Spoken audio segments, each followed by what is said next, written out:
Ohio. Home of odd weather, dark histories, and strangest of all, about half my Twitch audience. Or maybe that explains a lot with my content. Regardless, I thought it would be fun to make my first dedicated cryptid video about some creatures only found in Ohio. Today I will go over the Loveland Frogman, script and research courtesy of my regular and mod, Malgore, and then I will talk about the Melon Heads. I hope you enjoy the first of many cryptid videos that I am calling Short Monsters of Ohio. 1955 was a very influential year. It marked the start of the civil rights movement, several Cold War developments, the birth of rock and roll, and the origins of the Loveland Frogmen. On a warm May evening, an unnamed businessman or salesman claimed that he saw a gathering of three disturbing creatures. One report has them standing on their hind legs along the side of the road, while in other reports the creatures were seen under or on top of a poorly lit bridge. But regardless of exactly where the creatures were seen, they were described as being 3 to 4 feet tall, with hairless, leathery skin, webbed hands and feet, and frog-shaped heads and faces. In several of the reports, one of the creature held a wand of some sort over its head that fired a spray of sparks. The unnamed businessman, or traveling salesman, pulled over to the side of the road to watch the group. He observed them for perhaps 3 minutes when the wand shooting sparks startled him into fleeing the scene.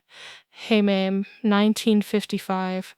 Sounds like some beatniks outside enjoying a little devil's weed. The next time the frogman was seen was 17 years later, on an icy early morning in early March, 1972, when Loveland police officer Ray Shockey was driving on Riverside Drive along the Little Miami River near the Totes Boot Factory.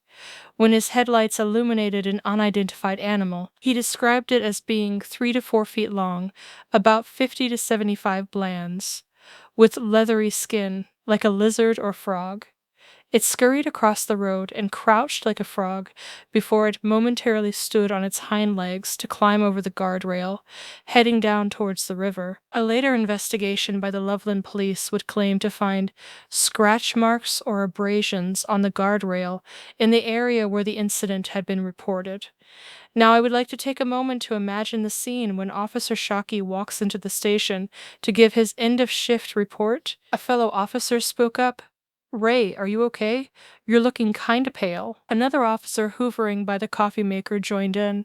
"Yeah, man, you look like hell. What happened?" Shockey, sitting on a corner of his desk and shakily lighting a cigarette. "You guys aren't gonna believe this. Hell, I'm not sure I believe this. But I was driving down by the old Totes factory at about 1 a.m. and I saw a lizard or a frogman." The first officer laughed. "What? Like the creature from the Black Lagoon?" "Yay. No, it scurried across the road on all fours before it stood up to climb over the guardrail to get to the river, and it was only 3 or 4 feet tall." Shockey still didn't know what to make of it, running the events back in his head. Their grizzled sergeant shook his head and scoffed. "Not this crap again. Back in 55 or 56, a guy traveling through town said he saw 3 of these things near there. Apparently one of them was holding a sparking wand that scared him off. We sent a patrolman out, and he didn't see anything. We figured it was just some kids out smoking, and filed it away in the circular filing cabinet. Ray, write it up, and I'll have the day shift send someone out to take a look around." He pauses for a moment, looking around the squad room. Now, if there's no reports of UFOs, little green men, or 7-foot-tall moths, the coffee's not going to drink itself, and the reports aren't right themselves. Hop to it. The city of Loveland isn't paying you boys overtime to sit around and gossip like a bunch of old ladies. The next sighting would come a short 2 weeks later, when Loveland police officer Mark Matthews, while patrolling in the same area, would report seeing an unidentified animal on the side of the road. Officer Matthews pulled over and exited his cruiser to tend to what he thought was an injured or dead animal.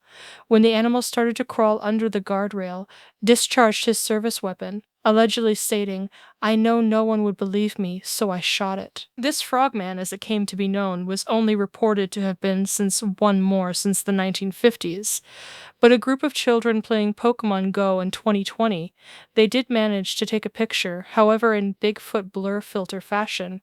You cannot tell what is there clearly. Will this mysterious cryptid be seen again, or was it only ever the result of long night shifts and too much coffee? Let's talk about Melon Heads, because apparently at some point someone looked at rural Ohio and thought, you know what this needs? Escaped experimental children with oversized heads? And honestly, fair. Ohio has a reputation. Not a good reputation, but a reputation. And tucked into its forests, back roads, and definitely don't go down there at night areas, is one of its most unsettling bits of folklore. The Melon Heads, a group of small, humanoid beings with enlarged, bulbous heads, lurking in the woods and, depending on who you ask, watching, stalking, or occasionally eating people. So, normal local wildlife. What are the Melon Heads? Descriptions are pretty consistent, which is always comforting in a this might actually exist kind of way. They're said to be short, child-sized figures, pale or sickly skin, massive, swollen heads, thin, underdeveloped bodies. Basically, imagine a human, but all the proportions are wrong in a way that makes your brain quietly panic. Witnesses often report seeing them, peeking from behind trees, standing just off the road, moving in quick, unnatural bursts, which is already bad. But then we get into why they supposedly look like that.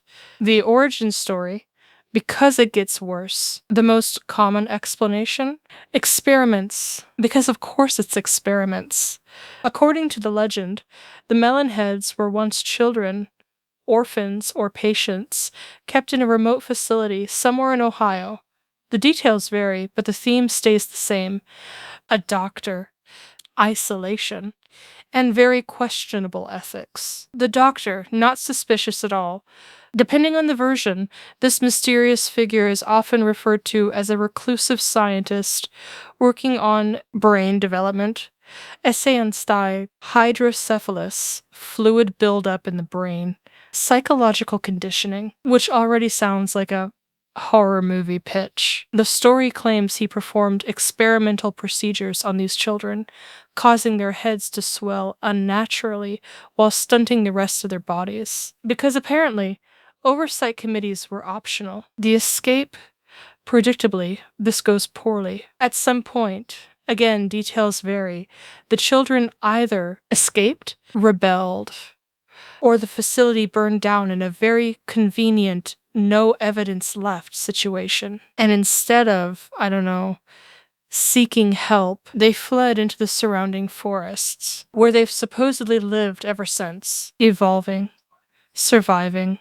waiting, behavior, so you know what to panic about. Melon Heads aren't just creepy to look at, they're known for behavior that falls firmly into the absolutely not category. Watching, the most commonly reported behavior is simple. They watch. People driving down isolated roads at night report seeing figures just beyond the headlights, standing still, partially hidden, heads noticeably larger than they should be, and when you stop to get a better look, they're gone, which is either a trick of the light or they don't want to be seen clearly. Neither option is comforting. Stalking. Some stories escalate. Witnesses claim the Melon Heads will follow cars at a distance, move through the trees alongside roads, appear repeatedly as if tracking someone, not aggressively, not immediately, just persistently, like they're deciding something. Aggression.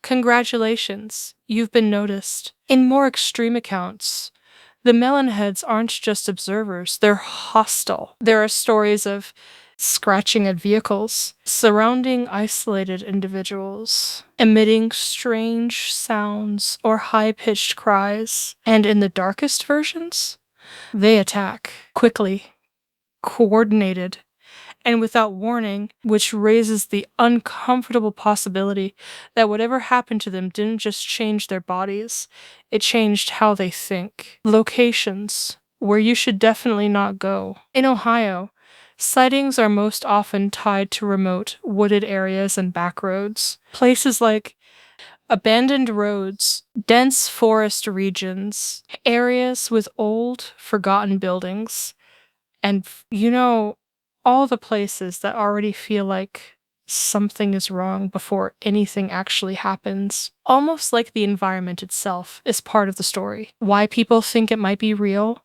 Here's where things get interesting, because despite sounding like pure urban legend, the Melon Heads stick around in a way that feels unusually persistent. Consistent descriptions across different towns and decades. People describe the same body proportions, the same behavior, the same general appearance, which is either a very effective shared story or people are seeing the same thing. Isolation of sightings. Most encounters happen in rural areas, low light conditions, places with minimal witnesses, which skeptics will say explains everything. But it also conveniently matches where something like this would hide. The experiment angle. Historically, there have been real cases of unethical medical experimentation, especially in isolated facilities. So while the specifics of the Melon Heads story aren't verified, the idea of something going very wrong behind closed doors? Not exactly impossible, which is probably the most uncomfortable part of all this.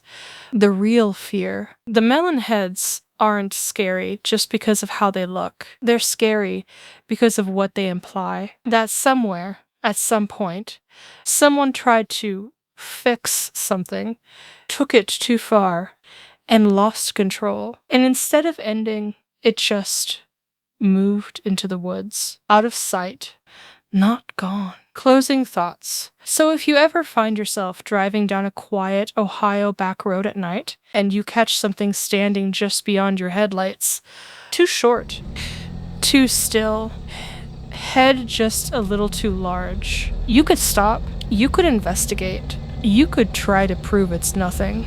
Or you could keep driving and accept that some local legends exist for a reason. Because if the Melon Heads are real, they've had a long time to adapt, and you just entered their territory.